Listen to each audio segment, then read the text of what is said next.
নদিয়া জেলার কল্যাণী ঘোষপাড়া স্টেশনে অমৃত ভারত প্রকল্পে ভার্চুয়াল উদ্বোধন করলেন প্রধানমন্ত্রী শ্রী নরেন্দ্র মোদী। এই উদ্বোধনী অনুষ্ঠান উপলক্ষে কল্যাণী ঘোষপাড়া স্টেশনে বিশেষ অনুষ্ঠানে উপস্থিত ছিলেন কেন্দ্রীয় প্রতিমন্ত্রী শ্রী শান্তনু ঠাকুর, রানাঘাট লোকসভার সাংসদ জগন্নাথ সরকার সহ রেলওয়ে আধিকারিকরা। দেখুন বিশেষ প্রতিবেদন।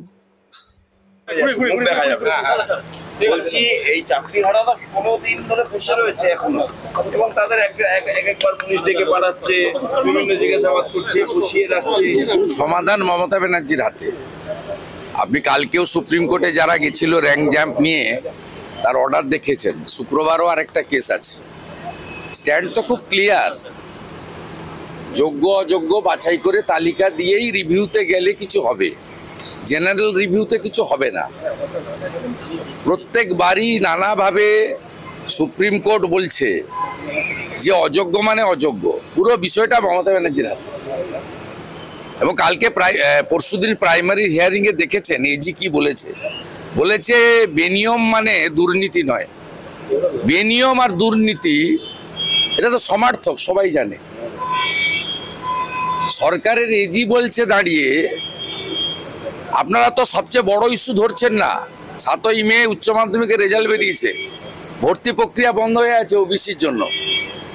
ডিএ, ওবিসি 26,000 আর আসছে প্রাইমারি, এই চারটাতেই পিসি।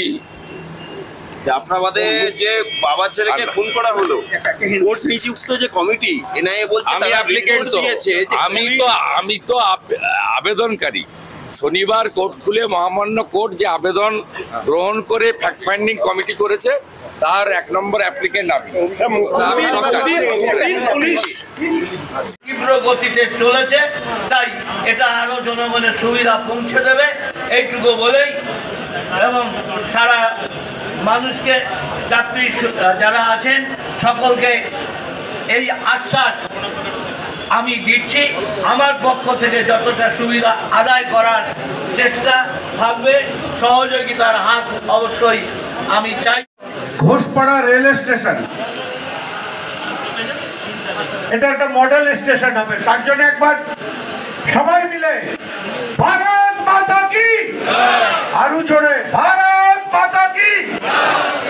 আজকে এই মঞ্চে উপবিষ্ট আছেন আমাদের সকলের প্রিয় মানুষ, এই লোকসভার সাংসদ সৌরভ ঘোষকে মঞ্চে আসতে অনুরোধ করব। সৌরভ ঘোষ আমাদের মধ্যে।